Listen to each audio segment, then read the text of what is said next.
University Catholic Center, which was known as the Newman Club or Newman Center at the foundation of UCLA, was founded by the Paulist Fathers. We were the first religious order to be present to UCLA from the very beginning. The mission is to be present to the students and staff and professors so that they can have a place to pray and to relax, to build community.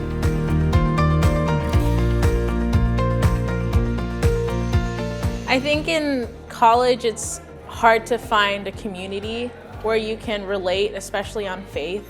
And the UCC, the Catholic Center here, it just gives me, I guess, a great platform to meet other people who believe the same things that I do, and the people here have become my closest friends. We allow them to ask the questions, why is the world so mean, or why is there so much hate in the world, or what's going on in our culture, and all those questions. Come ask. Maybe we don't have the answers, but let's work through it together.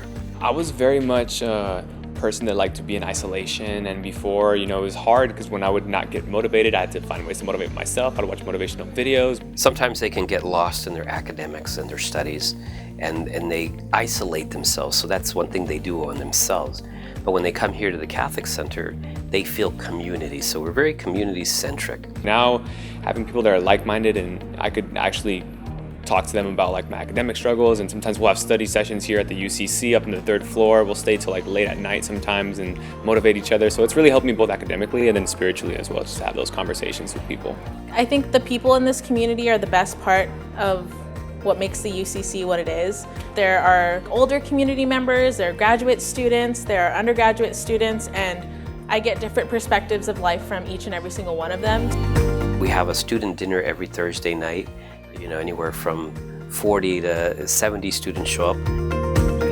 I teach the RCIA and confirmation classes, and I oversee the community life and social justice committees. I get to help build community with the students. I get to facilitate them coming in here, forming friendship, help everyone feel welcome. They all come from a very, very different kinds of faith backgrounds, in a sense of different kinds of churches, small town, big town, very traditional or very progressive.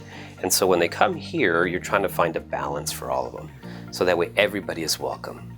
It's kind of interesting that I get to see other people go through the same experiences with their faith that I did. I've never really been open to share my spiritual struggles, or the fact that sometimes I struggle with prayer, I don't feel motivated, and before I thought I was kind of alone in that. I thought it was just me, so I thought I had a problem. And then when you talk to people, you realize oh, it's normal, it's okay. And then you just talk about what's worked for you, and sometimes I've learned different things that worked for other people that have helped me out, and I'm able to share that with others. When they come to confession in my office, and they think they're not worthy, so they've been away from the church for 6 months because they're saying, I'm not worthy of God's love and forgiveness, so I just stopped coming to Mass because I'm X, Y, and Z.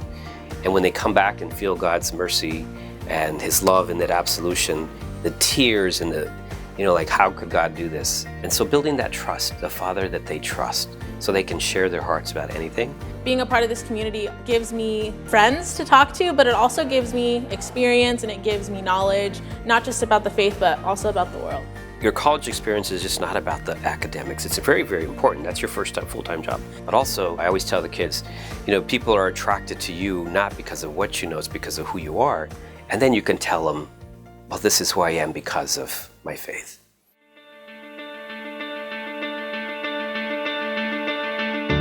Every year we have a confirmation program here, and so when the bishop comes in and prays with them, it's another opportunity to see our regional bishop, who is Bishop Edward Clark, wonderful man, and a great leader and a very holy person. Come and pray with them. They get very excited. When you pray over them at calling down the Holy Spirit right before confirmation, you can feel them trembling.